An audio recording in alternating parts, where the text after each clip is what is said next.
masker, habis itu sama jadwal. Ya, naikin dikit. Kamu kan nggak punya payung. Abi kamu tipe. Abi mah. Oke, kita mulai ya. Jadi kita akan belajar bagaimana membagi abdomen itu menjadi 4 region. Ini namanya pusar atau umbilikus. Jadi kalau menemukan 4 region abdomen, kita tinggal membagi dari pusar itu ke garis sternum dan kita bagi lagi pusar itu ke garis apa namanya ya? Ke horizontal. Biasa saya kanan jeda ya. Oke, horizontal. Jadi ada 4 regio ya. Ini kita sebut kuadran regio abdomen kanan atas, kuadran regio abdomen kiri atas, kuadran regio abdomen kiri bawah, kuadran regio abdomen kiri bawah. Itu 4. Ya. Bu, saya nggak suka abdomennya dibagi 4. Terlalu simpel belajarnya misalnya. Oke, bagi 9. Bagi 9, kita bagi tadi kan sama patokannya pusar. Pusar ini posisinya nanti di regio nomor 5. Ada bayangan? Oke. Pusar ini di regio nomor 5. Bagaimana cara mencari regio sisanya? Jadi dari pusar di sini ada tulang yang menonjol. Nah, tulang menonjol di atas kanan. Itu namanya mid clavicula. Dari tulang menonjol itu kita tarik garis. Nah, itu untuk sisi yang 3 di sebelah kanan. Kemudian sisa ini mana, tarik lagi mid clavicula yang kiri. Jadi sudah dapat 3 sisi di kiri, 3 sisi di kanan, otomatis di tengahnya sisa lagi 3 bagian. Bagaimana caranya membagi 3 bagian sisanya? Tadi kan ini di tengah. Nah, di sini di ujung tulang rusuk itu ada cekungan yang terakhir di bagian paling bawah. Ya, cari yang paling bawah. Ya. Dan di sini kita cari paling bawah. Terus kita tarik garis. Ini menunjukkan regio 3 yang di atas. Tengahnya sudah pasti yang di pusar. Terus yang di bawahnya di mana, Bu? Cari cekungan di pinggang kalian. Ada tulang yang menonjol di kanan kiri pinggang kalian. Tarik garis. Ya, itu nanti menunjukkan 3 regio di bawah.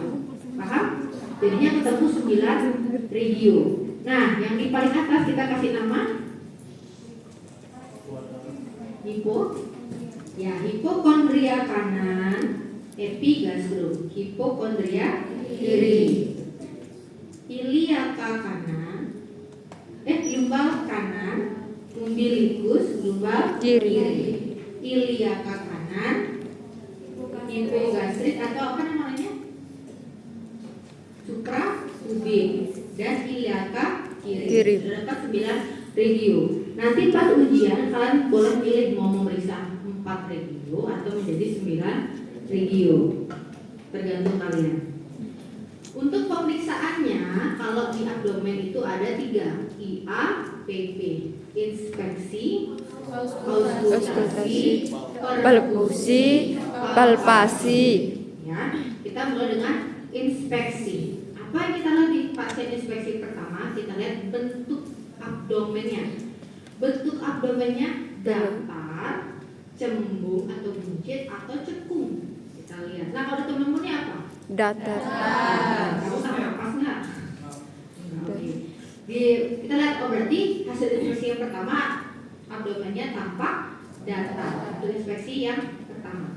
Yang kedua, kita lihat pergerakan pernapasan atau abdomen kanan kiri saat pasien bernapas itu simetris nggak antara abdomen kanan dengan abdomen kiri, begitu juga abdomen bagian atas dengan abdomen bagian bawah. Coba napas biasa. Sama nggak geraknya? Ada nggak yang tertinggal? Lapang abdomennya? Tidak sama. Ini normal, tidak ada masalah. Biasanya kalian akan temukan nanti satu sisi turun, satu sisi naik. Ya, itu tidak simetris, berarti pernapasan di pasien bernapas diafragma, abdomennya itu nggak simetris. Itu tanda-tanda biasanya pasien itu mengalami peritonitis, peradangan. Di bagian tertinggal itulah yang terjadi peradangan. Misal kalau abdomen kanannya yang tertinggal, berarti peritonitisnya ada di abdomen kanan. Kan kanan yang tertinggal, berarti abdomen kanan yang mengalami peritonitis. Ya. Berarti sudah melihat bentuk abdomen, sudah melihat kesimetrisan abdomen. Berikutnya kita lihat, ada nggak penetrasi vena nih di abdomen pasien kalian? Penetrasi vena itu apa? Vena-vena yang terlihat. Ini kan nggak. Vena itu tembus pandang, terlihat jelas. Di sini kan nggak ada. Berarti normal. Sudah lihat penetrasi, terus yang berikutnya kita lihat di pusar atau umbilikus. Kalau umbilikus normal kan kayak gini. Ada yang enggak tuh, ada tonjolan. Nah, itu biasanya indikasi hernia. Jadi siapa dicetak pusar kalian masing-masing sampai rumah, kalau ada tonjolan di pusar ini menonjol ke depan itu biasanya indikasi hernia. Berarti di teman ini normal hasil inspeksinya. Tadi inspeksinya kalau sudah dari apa yang pertama? Bentuk. Terus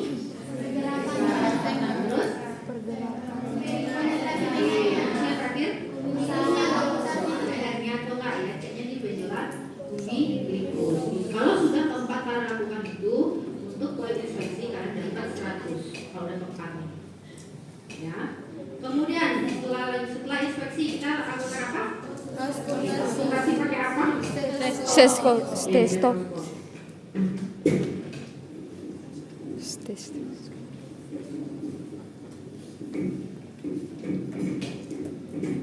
Besok kan kalau pakai langsung stetoskopnya ya, soalnya kalau saya pakai saya nggak bisa memeriksa.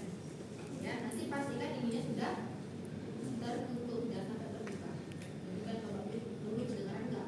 Kalau misalnya kedengaran sudah tertutup, kalau misalnya belum ada suaranya masuk ke telinga, mungkinnya mungkin terbuka. Ya. Waktu kalian coba ke pasien memeriksa auskultasi itu kalian cari yang namanya suara bising usus atau peristaltik usus. Kalau kalian lapar pernah nggak kalian dengar suara kriok? Gitu. Pernah. Bising usus. Itu yang kalian cari. Ya normalnya bising usus itu 2 sampai 3 detik sekali dia bising. Jadi kalian cek biasanya itu 1 sampai 2 menit untuk di setiap video abdomen. Ya, jadi kalian kalau saya sukanya bagi 4. Jadi saya cek dulu yang dari kanan atas. 1 menit berapa sih? Ada surat desiran-desirannya itu kita hitung. Kan 1 2 ya. Kan tahu nih kan sekarang menitnya 2. Berarti saya masih itu di menit yang ketiga. Kita lihat kami 1 2 3 tapi sudah dengar ya suaranya. Oh misalnya 5 atau misalnya 6. Normalnya bising usus itu 5 sampai 35. Kalau kurang dari 5 gimana Bu? Berarti ada ileus paralisis atau ususnya itu lumpuh, nggak bekerja dia.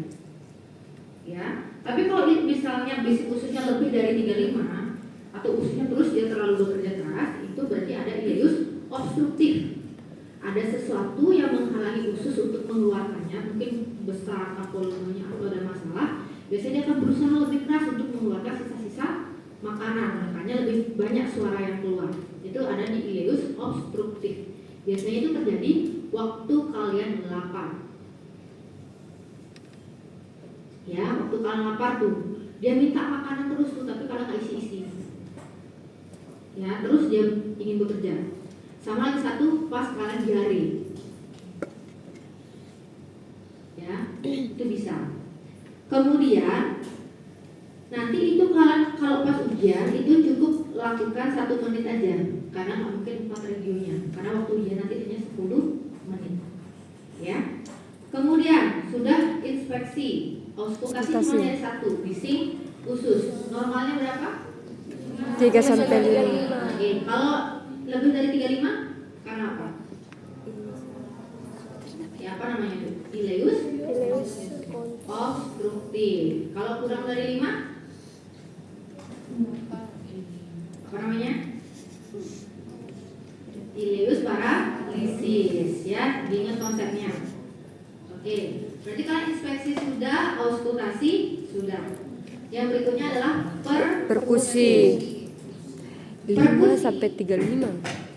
Yang kalian pakai pengetuk itu adalah tangan yang dominan. Kalau dominan kerja kiri, tangan kirinya pakai pengetuk. Kalau dominan kanan, tangan kanannya pakai pengetuk. Paham? Saya dominannya kanan, jadi tangan kiri saya sebagai prekusor atau alat untuk diketuk. Ini karena dominan jadi pengetuk. Tentunya bukan gini ya, tapi geraknya di sini. Ini yang gerak.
Kiri. Jadi kita cek keduanya. Cara ngecek untuk lobus di kanan, kita cek itu dari dari mikula yang tadi ke arah umbilikus. Jadi umbilikus ini sebagai batas. Ya, kita cek dari arah mikula ke umbilikus dulu. Jadi kita cek mulai dari sela-sela iga. Jadi tusuk kanan, tusuk satu, tusuk ada lubangnya kan. Getoknya bukan di tulangnya. Di lubangnya. Getoknya di sela-sela. Sela-sela tuh. Iya.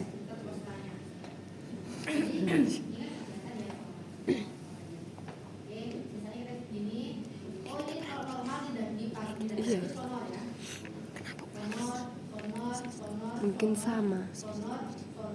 Tiba-tiba misalnya berubah menjadi sudut.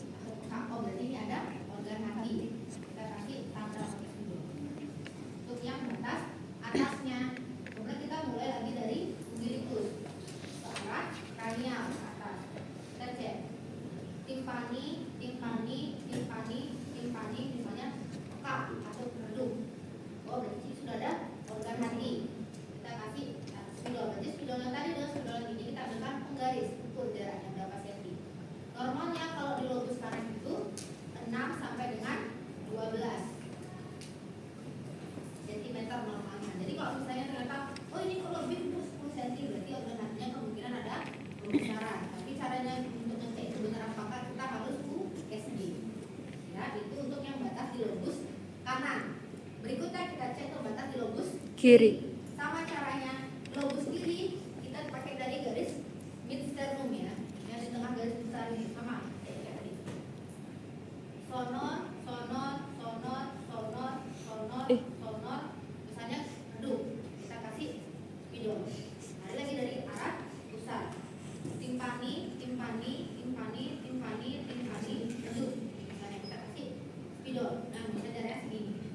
Kita cek nih pakai penggaris berapa senti dia. Normalnya di lobus kiri itu 4 sampai dengan 8 senti. Kalau lebih dari itu berarti ada pembesaran. Nah, itu untuk liver spin. Tadi kalian sudah ngecek perkusi secara general, kalian juga sudah ngecek liver spin. Lagi satu ya, tadi saya lupa, pas ngecek perkusi secara general, tanya sekalian pasiennya, ada nyeri nggak? Kalau ada nyeri kasih tahu saya Pak, pas kalian pertama. Kalau ada nyeri, kita akan selidikin nanti gejalanya. Kita lihat dulu, oh pasiennya ada nyeri di regio mana. Paham? Oke, jadi yang general sudah, liver spin sudah, ya. Berikutnya kita cek itu adalah ASCII test. Ya, ASCII test kita cek ASCII test toh? Ya, ada cairan yang menumpuk di rongga abdomen. Kita ceknya lagi-lagi pusat sebagai pusat, jadi mendekati kita ya. Kita cek. Misalnya kan normalnya timpani ya. Timpani, tiba-tiba redup. Berarti ada cairan di sini. Oh ya, ini karena nggak ada bed, jadi biar kalian bisa lihat, makanya saya posisikan dia berdiri. Normalnya tidur loh ya, nggak berdiri kayak gini misalnya abdomen, tapi tidur. Misalnya timpani, redup. Berarti di sini ada cairan. Jangan dilepas dulu tangannya. Kita edukasi pasien ini karena ada cairan di kanan. Kita sudah miring kemana biar airnya jatuh? Ya, ke kiri. Kita suruh miring kiri, tapi tidak semua badan. Badannya tetap hanya kakinya. Kakinya nekuk gini. Pakai bed. Kakinya nekuk gini, oke? Nah, kalau pasiennya sudah miring bagian kakinya, otomatis ini kan di atas sekarang. Kita tunggu beberapa saat dengan asumsi air itu akan turun. Setelah itu kita cek lagi. Oh, berubah nih, tadi dia redup serat timpani, redup. Berarti yang tadi beneran ada cairan. Untuk di abdomen yang kanan. Abdomen yang kiri sama. Ya. Abdomen yang kiri kan kalau nggak mungkin bolak-balik kedua sisi. Jadi kalau mulai stop dari sini ke sana. Jadi kita cek timpani, redup. Diam. Jadi kemana? Di kakinya aja ya. Diam dulu berapa saat? Timpani, redup. Berarti positif ada cairan. Ya. Jadi kalau untuk di perkusi kalian sudah memeriksa 3 hal, yaitu perkusi general, kemudian perkusi liver, kemudian lagi satu kalian sudah ASCII test, ya, untuk mengetahui ada nggak sih cairan dalam rongga abdomen. Itu untuk perkusi. Yang terakhir apa? Palpasi. Palpasi pakai telapak tangan ya, yang 4 ini nempel, yang kalau pakai pengekan adalah radialnya ini. Jadi gini nih palpasinya. Ada ya. Ini yang dipakai tekan. Jadi ini. Palpasi. Jadi pakai radialnya. Dan ini kan abdomen kita bagi 4 tadi. Nah, kita palpasi general. Saat palpasi kita ambil palpasi untuk menekuk kaki ya, atau lututnya, lututnya baru kita periksa. Kita palpasi general dulu. Pak, kalau di sini kasih tahu Pak ya. Ke semua sisinya. Oh, sudah misalnya. Selanjutnya kita cek pembesaran organ. Pembesaran organ apa aja kita cek kalau di palpasi? Organ hati, organ limfa, dan organ ginjal. Ya. Organ hati kita cek sama tadi, batasnya mid clavicula ke umbilicus, mid sternum ke umbilicus, karena dia ada 2 lobus kanan, lobus Kiri. Caranya adalah nanti ketika kita akan melakukan palpasi, minta pasien untuk menarik Nafas. Kan kita asumsikan di sini garisnya, jadi kita tarik umbilicus. Pak, tarik nafas. Biasanya nafas. Nah, ketika ada lepas kita lepas, tapi nggak sejauh dia loh. Pak, tarik nafas. Biasanya. Kita udah lepas nafas, kita udah angkat ini terus kita lakukan sampai di atas. Normalnya kalau ada yang menyentuh radial kalian, berarti organ hatinya ada pembesaran. Kalau di pasien normal tuh nggak berasa dia sentuhannya. Ya, kalau sampai terasa berarti ada pembesaran hati. Itu untuk yang lobus kanan. Kemudian lobus kiri sama. Pak, tarik nafas. Tarik nafas. Tarik nafas. Tarik nafas. Nggak ada terasa di radial kalian, berarti tidak ada pembesaran hati. Ya, itu untuk organ hati. Berikutnya organ limfa. Organ limfa kita cari dari tulang paling bawah di arcus costa kalian atau tulang rusuk kalian. Di kiri itu ada tulang rusuk paling bawah berarti. Itu namanya arcus costa. Kalian tarik garis melewati pusar sampai dengan di tonjolan tulang di pinggang kalian. Terkias ya. Jadi tarik garis. Imajinya. Kita bagi ini menjadi 8 bagian dengan pusar itu garis nomor 4. Ini 4. Berarti di sini 1, 2, 3, 4, 5, 6, 7, 8 sampai yang terakhir di tulang tonjolannya. Caranya palpasi untuk mengetahui pembesaran limfa sama pakai radialnya. Pak, tarik nafas Pak. 1, 2, 3, 4, 5, 6, 7, 8. Kalau nggak ada nyeri, berarti limfanya tidak ada pembesaran. Misalnya kalau di garis pertama pasien mulut sakit, berarti kemungkinan ada pembesaran Limfa. Jadi kita bagi 8 review. Kecuali kau tekan dulu. Untuk limfa. Berikutnya kita akan lakukan pemeriksaan Ginjal. Nah, tadi kan kakinya masih nekuk nih. Kalau di ginjal kita tambahkan, minta pasien untuk mengangkat tangan ke atas posisi tidur ya. Enggak itu, lurus itu pas tidur tangannya. Oke, kita adukkan seperti ini. Kemudian ginjal itu kan organ paling belakang dari tubuh. Jadi kita nggak bisa ngecek palpasinya dengan satu telapak tangan. Kita pakai namanya bimanual 2 kita pakai ya. Lokasi ginjal di mana kita tarik garis arcus costa. Ini ya, tulang terakhir ke arah umbilicus. Arcus costa yang di pinggir dengan arcus costa yang di pinggir sini kalian tarik garis. Berarti lokasi ginjal kira-kira di sini dan di sini. Kan 2 ginjalnya kan. Kecuali kalau sudah ada yang disumbangkan ya. Satu-satu ya. Tangan ini di depan di lokasi yang sudah kalian tandai. Tangan lagi satu di belakangnya sejajar dengan posisi tangan kanannya, tangan kalian di bagian depan, ya. Ini posisi tangannya balik. Berarti yang ku ajar kemarin gitu, bukan. Ini aku terusnya gitu tadi. Nah, terus caranya gimana? Dorong. Yang ini yang menekan ya. Jadi kita tekan, kan di sini kita di bawah tangan, di bawahnya, jadi kita kayak tekan-tekan ke atas. Kalau ternyata dari sini ada berasa bola yang kena ke depan, berarti ginjalnya Pembekaman. Jadi ikut ya, kami ke pinggir sampai yang terakhir. Kalau misalnya di sini tidak ada yang kalian rasakan sama sekali, berarti ginjalnya tidak ada pembesaran. Begitu juga di sisi yang lagi satu. Kalau tanpa depan nanti kalian tangan ini kan gak gerak jadinya. Karena kalian yang ngerasain dari sini, kalian menggerakkan. Ya. Kalau misalnya dia sudah kedua melakukan pemeriksaan tidak terasa, berarti ginjalnya tidak ada pembesaran. Berikutnya pemeriksaan terakhir di ginjal adalah nyeri tekan ginjal. Jadi tangannya disuruh turun pasiennya, terus posisikan pasiennya duduk. Ini dulu gerak ke belakang. Nah, bisa. Ini untuk kita gini ginjal ya.